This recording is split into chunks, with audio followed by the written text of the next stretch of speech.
Hello students. Today we are going to be talking about Stanovich Chapter 12. Chapter 12 is a good companion chapter to Chapter 1. It is going to continue talking about psychology as a science and some of the problems we face as a field.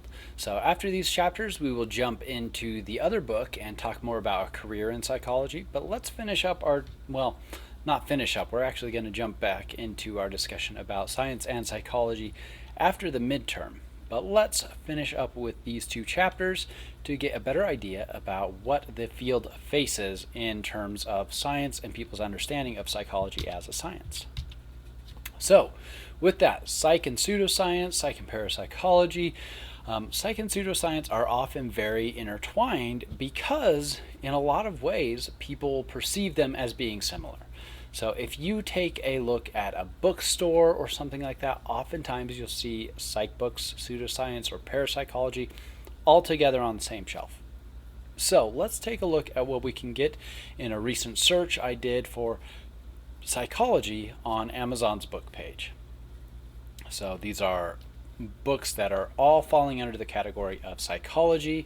So as we look at these, think about what do you think about these books? Which one of these might qualify as science? Which one of these might be science-based? So having some science, but then jumping beyond that. And then what might be pseudoscience? So, and which of these books do you think the average person would buy as well? So this is kind of a good taste of the kinds of books you would find on an actual bookshelf in a psychology section. So again, this is just a screenshot of results I got from Amazon. So take a quick look at these.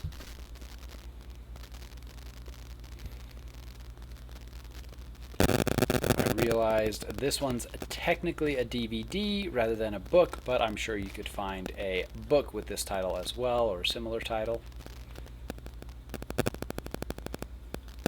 So as we go through these, the top results, the psychology book, Big Ideas Simply Explained. Probably as we look at this, we see some brains, it's a small image, we see someone on a couch, so there's probably a lot of talk about the history of psychology, some of the topics in psychology, so there might be some science in there. So it's probably science-based, I would say, maybe even some good science that it's discussing, trying to explain it simply. Now if we look at this, Influence, New and Explained, the Psychology of Persuasion. So we can definitely look up this individual, see if they've actually published research articles on persuasion, and then from that we've got to really take a look and see, is this science-based or is this pseudoscience? Because even though it's falling under a psychology area, even though this person has a PhD or he claims to have a PhD, it might not actually have much science in it. So I've never read that book, but I'm just saying these are things to wonder about as you're looking at this book. This might have some science basis, but then in a book, it's a lot easier to write and publish a book that goes well beyond what the research says. And you'll often find that with a book. With a science-based book, it'll start with a core of like, hey, this is what science says about X, Y, or Z, and knowing that we can extrapolate A, B, C, D, E, F, even though you really can't without having some science, some work done to actually say, yes, that, yes, XYZ does lead to A, B, C, D, E, F, G. So we've got here dark psychology books, introduction, how to analyze people, manipulation, psych secrets, emotional intelligence, cognitive behavioral therapy. So is there some science in there? Maybe some, but I would guess this is somewhere between that science base as well as pseudoscience in this book. Again, I haven't actually read any of these.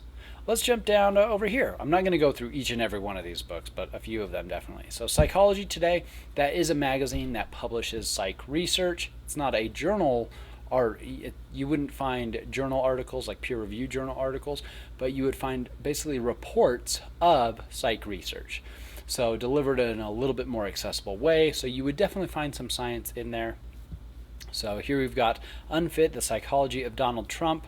So again, not read any of these books, but based on what I know about psych books and the like, that one might possibly be science-based, like starting from a core of like, hey, I know X, Y, and Z about psychology, I think it fits this political figure, and then goes off. So somewhere between science-based to probably more pseudoscience in that book is my guess. And with this, of these books, probably the most useful that I would give to someone who actually wants to know something about psychology would be Psychology Today, of the ones we've talked about so far.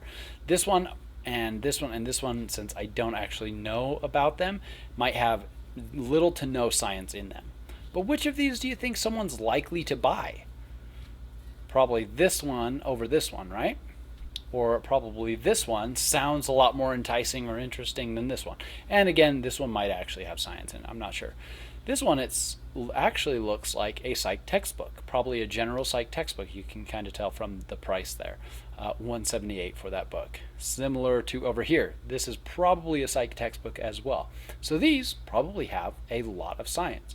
You could compare these to this one, and this one probably talks about a lot of the same principles, but I'm sure these two down here have more science than this one here. So there are some good books to pick out here, but when you put these books on a shelf together, any of these that aren't actually scientific kind of devalue the ones that are scientific, because you're putting them on a shelf and saying, hey, these books are all the same. The pseudoscience ones, the parapsychology, the real science ones, they're all the same. That's kind of the effect you get when you get this kind of result on a bookshelf or in a search on Amazon's books. So with this, as you're looking in a bookstore, a lot of these books will be about like historical figures like Freud, Skinner, Erickson, and Jung, which can be good, learning about the history of these things, but these aren't current researchers. Most of those people didn't actually do much science either.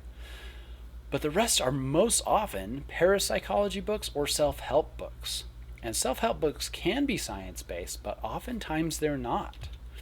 So with this, when we have parapsychology, self-help, psychology, pseudoscience books, when they're all together, when you've got 4 books there and only one of them is actual science, it kind of devalues that one.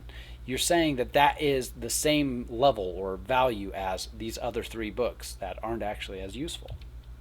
So with that, we as psychologists, we could spend time, and some psychologists do, spend time debunking parapsychology. Can say, hey, well, that's not actually right. ESP doesn't happen because we did these experiments and we saw that it doesn't actually work. We could do those. But if we do those kinds of experiments, we're always tied to those ideas. So it's kind of a double-edged sword. This paragraph from your book spells it out pretty well. So, however, if psychologists ever become successful in getting the public to recognize these pseudosciences for what they really are, those pseudosciences' association with psychology will be seen as confirmation that psychology is indeed not a science. So, we can use science to disprove false ideas, but we're always going to be tied to those ideas if we're doing that. So it's a little bit of a double-edged sword. What should we do? I would say some researchers probably want to debunk those things. Go ahead. There's good avenues to do that. They can definitely do that. But if that's all people see, then that's what they're going to think psychology is always doing. So, one other interesting phenomenon is that when you have a psych book that has more science in it, oftentimes it'll be placed in a different section in a bookstore. It might be placed in the neurology section or the biology section because it has so much science as opposed to the pseudoscience or self-help that you might find in the psychology section. So this is a problem that psychologists do, is sometimes we devalue the science of psychology by placing ourselves in different categories, and we'll talk about that more in a minute too. But with this, let's talk about self-help in a little more detail. So of the about 3,500 on average self-help books that are published every year, studies have found that only about 5% of those have scientific validation. And what that means is not necessarily that the entire book is scientifically accurate, but that only about 5% have a good scientific basis that they jump from. So let's look at a topic that self-help literature might talk about. You can see a couple examples of self-help book right here, self-help books right here. Oftentimes they contain recipe knowledge. They have do A, B, or C without explaining the science. So you don't get the background of why it works or how it works, but you're told, hey, this thing will help and it'll solve all these problems. Oftentimes, research has found that some of those things might help, might have some effect, but don't have as dramatic effect as you want to make it sound like to sell your self-help book. Obviously, you want it to sound like it's going to make a big change in your life, makes it a lot more likely that someone's going to buy and read your book, even if you're going beyond what the research says. So that's often what happens with these, is even if they're using science as a base, they will overextend or go past or beyond what the research findings actually say. So let's look at a good example of positive affirmations. So if you're familiar with positive affirmations, great. If not, essentially it's something to say to yourself to help change your behavior. But how does that happen? How is that supposed to happen? How might you use positive affirmations? Maybe you do it before the day in general. Maybe you do it before a date. Maybe you do a positive affirmation before a job interview. So you can also find some self-help books, probably all based on positive affirmations and how it'll absolutely change your life. Everything in your life will be better as long as you do these, 20 positive affirmations throughout the day. Everything will be perfect. So obviously not every positive affirmation book is going to make that grandiose of claims, but I'm sure you have seen those kind of grandiose claims in the past. So how is it actually supposed to work? So psych researchers have looked at positive affirmations. What is the theory behind it? How is it supposed to actually work?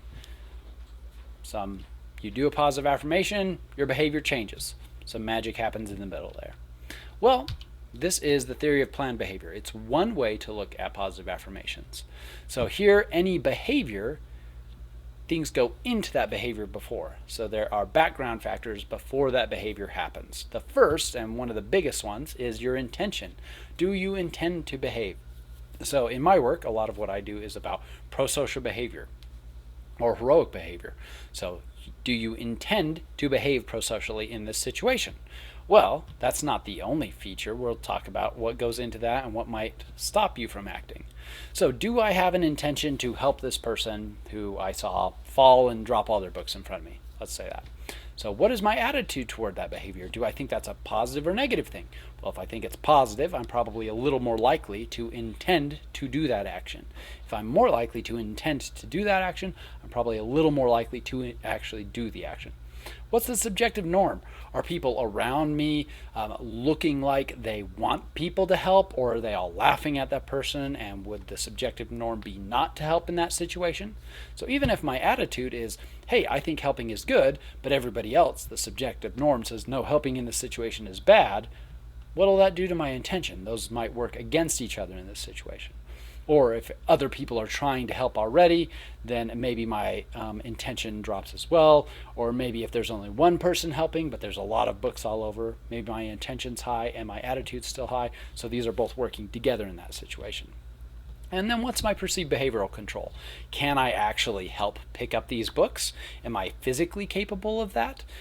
Do I think I'm capable of that? Do I think I have control in this situation? This situation probably do have some perceived behavioral control, so my intention might be higher, make it a little more likely to do the behavior. So behavior and intention is not so simple. You've got attitude, you've got the subjective norm, perceived behavioral control, and all of these variables go into this. So you could make a regression equation to predict, well, is attitude most important? Is subjective norm most important? Is perceived behavioral control most important? And there are researchers who have done that kind of thing. But there's even background to these attitudes and the subjective norms and the perceived behavioral control. So, and don't forget, we're still talking here about what is the theory behind self-affirmation. So behavioral beliefs. What are your beliefs about the behavior in general? What are the normative beliefs of the culture at large? That's going to go into how you interpret a subjective norm and then lead to an intention. What are your beliefs about your control in that situation? Is it good that you have control or bad that you have control in this situation? What are your beliefs about that? So thinking back to all of these things lead to intention, make it more or less likely to behave. We also have this over here, your actual behavioral control. So if I want to help, but I actually cannot, like maybe I'm physically incapable. So my wrist is pretty messed up. So sometimes when I go to grab even my water bottle, it's just very, very painful. So that might happen. I might have this attitude that's positive towards the behavior, the subjective norm, people want me to help. I think I can help. I go to help. My intention is high. I go to actually behave. I try to pick up a book and I go, it's literally happened before. Sometimes when I'm cleaning up my kids' books in the house, that happens. So my actual behavioral control was low. I picked it up the wrong way. It really hurt. So I don't actually do the behavior. So all of these things lead to the possibility of behaving or not behaving. So jumping back, positive affirmations. Where might they affect things? In this whole map of background factors, and these are all background factors that might lead to your beliefs and lead to your attitudes and lead to your intentions. So a positive affirmation, telling yourself that you're enough, that'll probably jump into these attitudes and beliefs that you have. So we have seen in research that it does have changes on your behavioral beliefs, your normative beliefs, your control beliefs. Positive affirmations can have changes over here and in the attitudes. That is still a couple steps away from the actual behavior. So, essentially, positive affirmations generally do change people's attitudes and beliefs to be slightly more likely to behave in a certain way. So slightly more likely to do the actual behavior. So let's say you're using a positive affirmation before a job interview or something like that. So in meta-analysis, which are basically giant studies of studies, so multiple experiments of positive affirmations have been done, and then another set of researchers comes in and says, okay, let's take all your results, put them all together, and this is a meta-analysis. That's a really short way to describe it. So in those kind of meta-analysis, what we see is that a really small effect size of a change, so a really small actual change in behavioral attitudes. So let's jump back to this. So behavioral attitudes right here, we see a very small change there. So with this actually means that you have an even smaller change towards the actual behavior. So if you have a small change here, it has smaller change here, smaller change here. Because again, even if you have an intention, you might not have the behavioral control. So do positive affirmations work? Yeah, they can.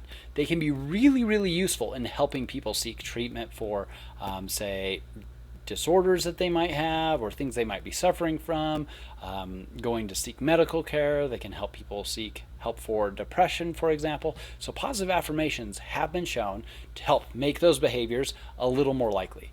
Positive affirmations have also been shown to make prosocial behaviors a little more likely. But are they a cure-all? No. But in specific situations, they might be a really helpful addition with additional treatment things in there. Because here, just with this map of theory of planned behavior, if we change these things, great. But we could also change things in a situation, maybe a school climate, making it more likely to behave prosocially, makes it so everybody has a little higher intentions to behave prosocially. So, positive affirmations, can they help? Yes. Are they going to be a cure-all? No. What are you going to see from these books? Probably talking about how self-affirmations are going to be a cure-all. So I kind of start with the science there and then go well beyond it. So again, not every book is going to do that. You might find a few that are really good and accurate and have the science and don't go beyond it. But when you're trying to sell, say, a self-help book, you're going to be making generally bigger claims than the research actually shows. So, psychology is not the only field interested in the human mind. It's not the only field interested in human behavior, human development, and mental processes. So your discussion board this week talks about this in depth. So I'm not going to go into too much depth with it right here. Hopefully we do that in your discussions this week. But with that, what are some of these other fields? So healthcare, neurology, biology, advertising. There's a lot of fields, even more than you might have thought of, that are really interested in the human mind, how we behave, how we develop, how we process things. So with this, many fields that work together also study the same things. So things that are of interest to psychologists, drug use, obviously that's going to be of interest to a healthcare professional as well. Sexual behavior, healthcare professional. Obesity, a lot of these really fit really well with the healthcare professional.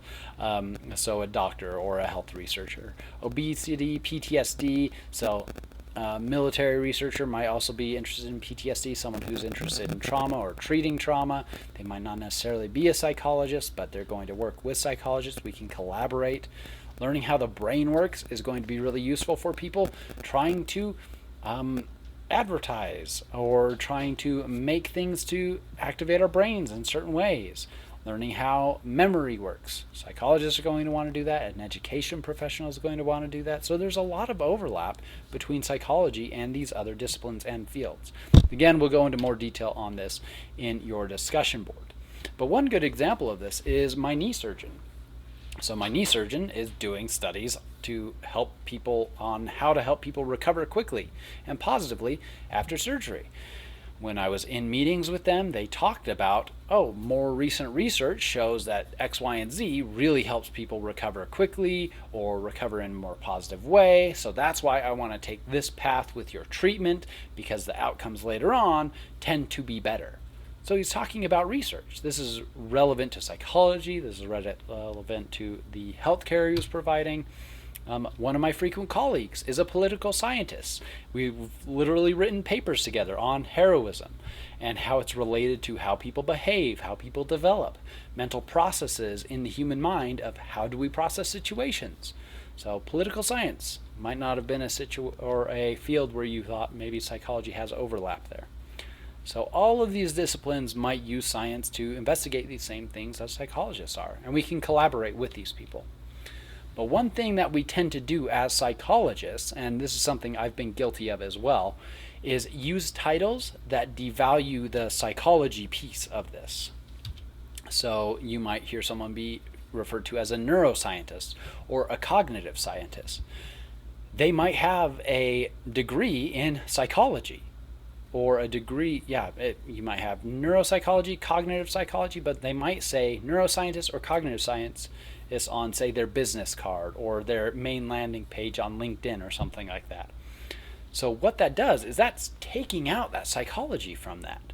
So when that happens a lot, when a lot of people in the field are doing that, it makes people not associate psychologists with these sciences.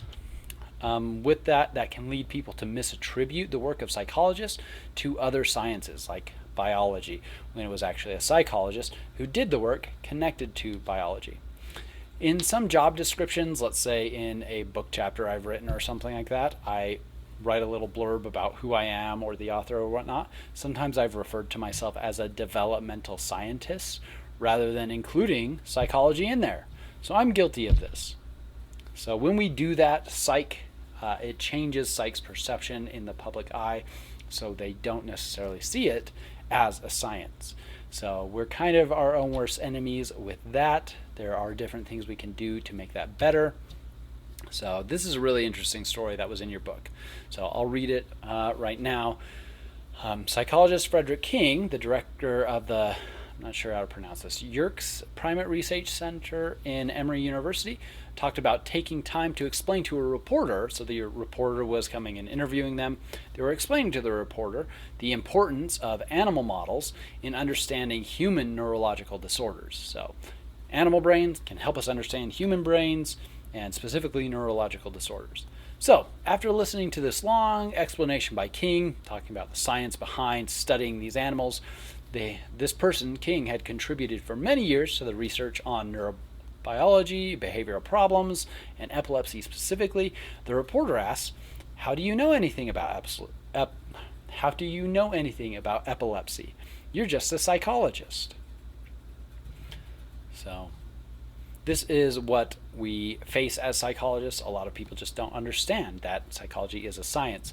We do some things that make it seem maybe that we don't value it as a science or put ourselves in other groups rather than psychology.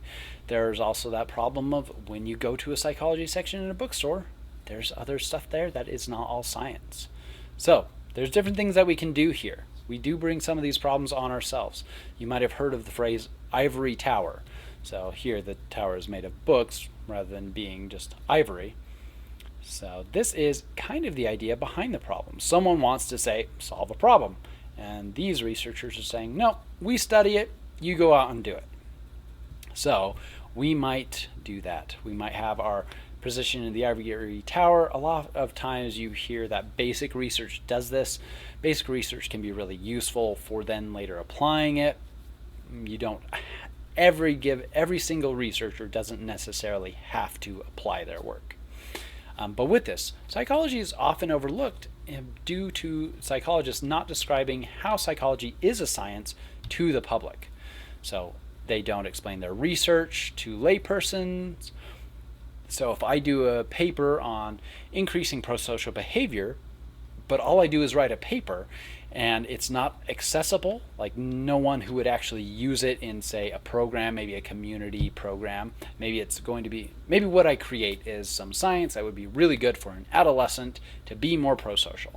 Well, a high school teacher or a high school principal or guidance counselor or maybe a youth group person might want to use that knowledge. But if I haven't delivered it out there to the world in a way that they can understand it, they're not going to use it. They won't even know it exists. So researchers in psychology often get rewarded, or you could think of that as paid, when they publish in journals and get grants. So when publishing in a journal, that's good for me, say, getting a job, or for, say, getting a raise at a university, or for not getting fired before getting tenure. Things like that are kind of important because obviously I have to eat too. I have to have a house. So getting paid and keeping a job, I might be motivated only to publish in journals. So the field of psychology itself has that tendency to encourage you to publish in journals, and you don't get as many accolades or awards or recognition if you take that same work and publish it in a way that's useful for that youth group person who actually needs it. So that's one problem that we kind of bring on ourselves. When we make things harder for a layperson to access and to be useful for them, we make the utility of our science less relevant. So how can we deliver our work to people better, to the people who are going to use it better? Think about it for a second. Maybe write down a couple ideas in your own notes. So what can we do as a science to give our ideas to the people who need it or could use it in a better way?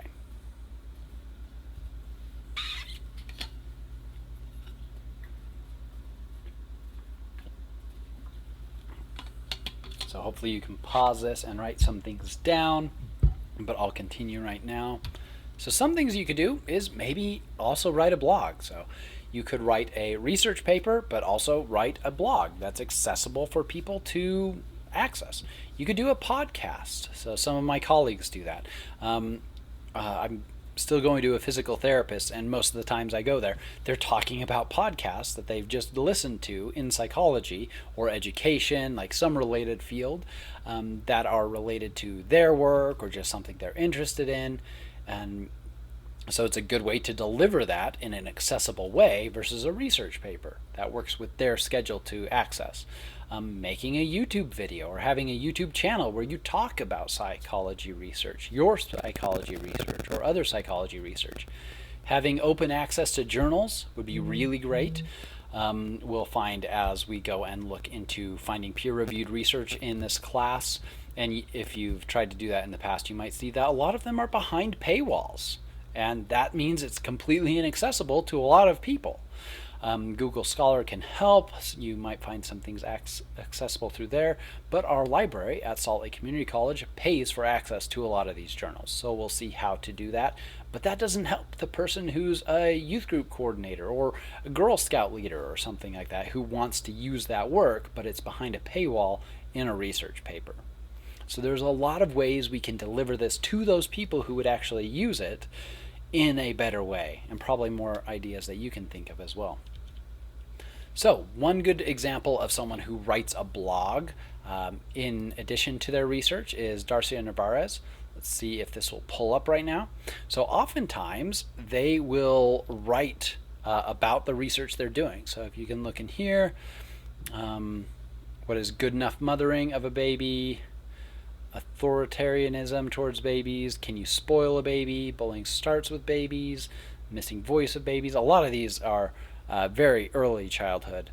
But here, sleep issues, birth. This has gotten a lot longer since the last time I clicked on it, actually. So these are essentially ideas and topics that Darcy and Navarez has researched in their lab, and they are putting it to people in a little more digestible way rather than a research paper. So it's much shorter, you're not seeing methods and results. This is a lot more accessible to, say, someone with maybe a high school reading level. So that would be a good way to put forth this information.